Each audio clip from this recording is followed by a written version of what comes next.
Just about a week ago, Brian White and I had a brainstorming session. And some of you actually thought it was okay. Some of you may have questioned whether or not, there was enough power available during. I'm not, Brian. I think you're a brainiac. I think you're a wise guy. I'm a wise guy. Thank you very much. Anyway, let's get into it. I really, really, really want to go through this with you because this is what the number one subject is all over X right now. This is the number one subject that everybody's talking about, and that is what in the heck is really going to happen. The stock, last time I checked, was up about 10 to 9, 8, 7, something like that today. Let me look just for fun. It's up $8.89 as I speak on Monday at 10:43 California time. And it's up for only one reason. And that's because Elon said on Friday, 8.8 is coming. And 8.8 Yes. is an unveiling of Robotaxi, which you could parse that 17 ways. What is an unveiling? What is a Robotaxi? What is an unveiling of a Robotaxi? And so we don't have a clue as to anything out of that statement as to what's really going to happen on 8.8, but it's fun to speculate. And so my question would be, what is the smartest, what is the best thing that we can think of that would happen between now and 8.8 and then on 8.8 in order to get us into the world of robotaxis and $2,000 stock valuations? These are exciting times. We don't know which direction it's headed, and I don't know if the engineers do either. I sure hope that they knew about this date before it was announced, but considering it's 4 months out, I'm inclined to doubt that they knew. Tesla rarely announces an event that far out. That's 4 months. Do you know how much can change in autonomy in 4 months? How many more versions of version 12 we're going to see rolled out? The number is unknown and unknowable. And I think whatever they have, whatever he hopes to unveil, right now, he's just really crossing his fingers because so much can change during that time. This is like when Steve Jobs unveiled the iPhone 1. It didn't work, but we didn't know that. And he had the demo set up. He would show you what it does, put it down, grab a different phone, show you. And we didn't know that he had 8 phones on the podium. Why would we? And then once it was done, he said, okay, we've got the release date, make it work. And they did. The engineers did successfully make it work. But that's a risky move. And autonomy is a lot riskier than just making a piece of hardware play nice with the software. There's a lot more to it when it's a phone versus a vehicle traveling at speed with humans inside. So without questioning Elon's integrity, because I would never want to do that, I would say that he's an entrepreneur and he's a very optimistic, admittedly by him many, many times, very optimistic entrepreneur. And entrepreneurs who are optimistic, I happen to know one, are very inclined to overstate and to overestimate how things are going along at any given time. So it sounds to me like you would be in the camp of Elon is potentially driving a vehicle that's doing pretty well right now. And so he thinks, oh, by 8.8, no problem, we'll get there. And my side of it would be he's driving something that is phenomenal right now and has no question that by 8.8 they'll get there. Now, did I characterize your thinking, or what do you think? I think all of that is reasonable. I think what I expect to see on 8.8 is test drives. Just like with every other product unveiling, whether it's the Roadster or the Cybertruck, when this presentation concludes, head down to the sidewalk, get in line, and go for a spin. Except this time, there won't be a driver in the vehicle with you. You just hop in and do what you do. It'll take you on a pre-planned course, bring you back, drop you off, and hopefully they would have 5 or 10 of them to burn through the line quickly and make it exciting. And these, I assume, will have a very exciting form factor, something that's a radical departure from what we've seen from other vehicles in the past, so that as they go into town or go around wherever, They will also be getting photographed by everyone, all the bystanders. And then, of course, you just put a fun wrap on it so that it says what it is and it gets even more viral from there. If this presentation goes the way Elon hopes, it could be a big viral moment. It could be something where the stock takes off again, regardless of if he says this is, I would be surprised if they said something less than, and it'll be on the roads in 6 months. I see. But So now you're speculating. This is speculation. Please, sure. folks, this is pure speculation on my part, on his part. So you're speculating, though, that there will be both a vehicle and a completed, ready to go, no driver needed vehicle. Now, if you're assuming both of those, and you're assuming that the Robotaxi vehicle is 6 months out, why wouldn't they be able to also announce Robotaxi service in existing models the very next day? Oh, yeah. Ready to go. I don't know the answer to that. My guess would be that um, having a mechanically linked wheel means a unruly passenger can grab the wheel. So I don't know if that's a safety problem. Waymo has that, and it's not been an issue. So I don't know what the answer to that is. Zoox has a fun little box that they've been doing test rides in for years now in Vegas that does okay. So I don't think it's crazy to think it'd be already done. And but when you pointed out that this is our speculation, I'd take it one step further and say this is our hope. I don't know that this is something that will be possible to achieve in 4 months. The software maybe, but having enough demo models built and ready to go, that's something that's within their capacity, but only if they're ready. And I think it'd be very tricky for them to test them at all and in a way that doesn't result in nonstop public sightings and leaks. So, all right, let's talk about that for a minute. Let's talk about the vehicle being problematic in some of the ways that we've seen with Waymo and whatnot, of stopping in certain places, not being able to keep going, and especially if there's no steering wheel, no pedal. I used to have this idea that there would be in the glove box or someplace, there would be a little controller like you have in a game controlling situation, and you'd be able to just pick up the controller and you'd be able to get the car to the curb, or kind of like having one of those nasty spares that we've had for so long. It would be enough to get you to a place where you could then have something, have the problem resolved. But then I thought to myself, no part is better than I'm sorry, wait a minute. Better to have no, I forget the rule now. The best part is no part. The best part is no part.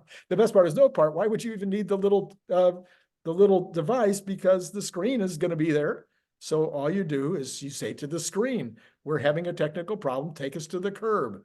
Or tell the screen, please move us to the right, further to the right, please get out of traffic. I mean, or maybe there's in an emergency, you do have some kind of capability to contact, like Cadillac has had for 25 years? So in an emergency, you can talk to somebody and they can talk you. OnStar. Yes, yeah. OnStar. Have you used the self-parking feature that Tesla has on version 12? I have not. I had an opportunity. I was in town. I was looking for parking, and I looked at my screen and I noticed it kept highlighting parking spots. And I thought, what on earth is this? And you poke one and it says, I'll park there if you want. Click here to confirm. And I clicked and it parallel parked for me. And it'll do that. It'll back into parking spots. It'll park on the curb for you. So I imagine the best no part for that solution is if it's in a pickle on the screen, it'll give you some suggestions for you to choose your own adventure. Yeah. And one of them could be just get off the road. Yeah. All right. So therefore, so that's what I'm thinking, that is not an insoluble, not even a difficult issue to take care of between now and 8/8. The bigger issue, and whether or not there is a vehicle, because the vehicle, that'd be nice, but a lot of people, I think you've even said that you don't really want the vehicle to come out until it's available, like in a couple of weeks, that you'd like to see you don't want people to Osborne the thing and be sitting there waiting for months, and that you don't think, maybe you or others have said they don't think people will wait around for 6 months for a $25,000 vehicle like they do for a $50,000 vehicle. So if there is no vehicle on that date and all we have is Robotaxi is real, a lot of speculation, tons of speculation. Should they buy Uber? Should they? My first thing was they should do a deal with Uber, since they've already even got the drivers. So the drivers could either be still Uber drivers, but then this morning, I forget who it was, might have even been Gary Black. I don't think it was Gary Black, but somebody this morning was saying, okay, the Uber drivers are commonly also Lyft drivers and other drivers. They're not required to stay with only one company. So Tesla could basically just steal all the Tesla drivers from the Uber environment and put them up onto an app immediately. Thoughts? I don't know. There's a few ideas. I'm throwing ideas. Okay. This was brainstorming. So the first one I wanted to mention is I think there would be, here's what I hope to see is a rideshare specific app where when you get in, on the screen is a big QR code, or it just knows which car you're in, and on your phone, now you've got your Spotify, your YouTube, your whatever, and it can just go. One person had said to me, I really don't think they're going to put in a fancy screen, a fancy speaker system. And I thought, it's cheap. Why wouldn't they? If it adds a penny a mile in value, which it does, then by all means do it, because that's, more than the cost of installing it. Yes. And it creates a huge differentiating factor in the market. The next one was the question of Gary Black did say, oh, they should just buy Uber. And I thought, what a crazy thing to say. And I pushed back on it. And then someone pointed out, oh, Gary's funds hold a lot of Uber. Oh, oh, okay. Well, if that's true, and I have no reason to doubt that it would be, that explains it. Don't buy Uber. Uber has no value beyond its name, and its name is not that great. Look at something like Uber Eats, where restaurants complain they're not making any money despite the overcharging. Customers complain they're spending $40 for a hamburger, and drivers complain they're not making any money. But at the same time, Uber says we're losing money on the Eats division. So what are you, if that's the technology you've got, it's broken. And Gary said, yeah, but they've got 137 million users. You can't ignore that. And I said, I absolutely can. You'd be surprised at how good I am at ignoring things like that, because that 137 million includes everyone who has ever ridden in the car. Most of those are not active users. You think they have 137 million active users? That's crazy. That probably includes me 2 or 3 times, because I had to create a new account. 2, because I had to I couldn't get into my account when my phone was lost on vacation. So I had to create a new one. This is bonkers. Well, how are they going to get business? By being cheaper, and by not having tips, and by not having the risk of assault or abduction or any of the human factors. Conversation. An awkward conversation. My buddy recently was in Phoenix and he got to ride in a Waymo, and he said it's wonderful. There's no stupid chit chat. There's no fear that I'm not going to get enough stars so I won't be able to use one again, and there's no tip. There's no tipping a robot. Why would you? It doesn't make any sense. There's no guilt. There's none of that stuff. And so how do you get those people? By being cheaper. If you're half the price, you think word isn't going to spread like wildfire? And Uber's market cap is $160 billion. Their tech is worth $1 billion at most, I would say, at most. And you think that Tesla's software engineers couldn't make an app that's better? Please. Oh, I think they can make the app. I think my fear has always been about the routes and knowing, how many cars they need in a territory, how to roll it out, all the kinds of problems that they would get in the first months. But getting the crowd, I realized the other day, no, actually, this brainstorming session made me realize, and I don't think anybody said this. Do you know that Tesla has in the United States something over 2 million customers? That wouldn't surprise me when you add on the solar, the power pack, and of course, all the vehicles. Right. That sounds about right. So you got 2 million people that they're already in the ecosystem, kind of like Apple. Oh, and Apple and apps. Oh, it's starting to make my light go on, my light bulb go on, I think. So you've got 2 million people that can be notified immediately that this app, that it's on your app now. Uh, Right. If I'm traveling, I'm no longer going to rent a Tesla. I'm just going to use the same app, the and same billing. It's already set up. get mine. My account information's already on there so I can listen to my music. Yeah, I would do that, and it would be cheaper than renting a car every time.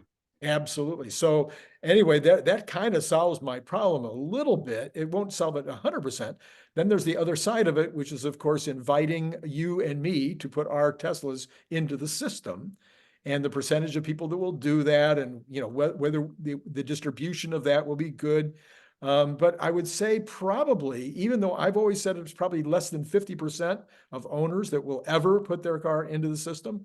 Um, even if it was 35%, that would be a lot of Teslas. And most people wouldn't be worried about if they made $10 or $1,000 the first month. They would just be putting them out there. I think we would have way more than enough vehicles in any market to be able to take care of the market. If all of the cars with version 3, 2.5, 3 of the hardware and newer are capable of being robotaxis, we're going to see the used market get expensive in a hurry, because there are a lot of people who look at these $15,000-$20,000 cars and say, I'm going to make a whole bunch of money. I'm going to make a heap of cash. The way I see the rollout going is you do need dedicated centers that can handle them, whether it's just to clean the cameras, to clean the cars, to charge them back up, though I do suspect this could be the first real use case for inductive charging.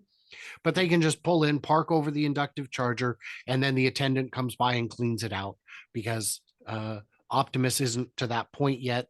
That's a discussion we can have in the future, but we're talking right now what we can do today.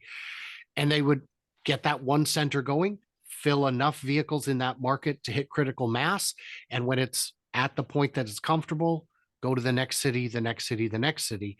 And I don't believe Tesla has enough cash to keep 100% of the vehicles that they make. I think it's too many vehicles and not enough cash.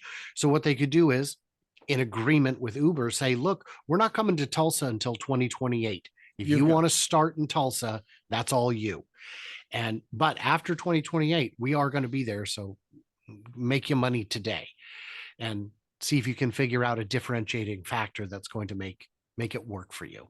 Yeah, and of course, that was my original idea, was to make the deal with, and I put this up, I think, last Thursday or Friday, was the idea that Uber and Tesla would make a deal, and it would make sense, totally make sense for Uber, would make sense for the Uber drivers, would make sense, I think, for Tesla as well. And that is the Uber driver would actually make more. Tesla would make whatever they could, wouldn't even matter, just make something on the deal. Uber would probably actually make more, as you point out, no tips.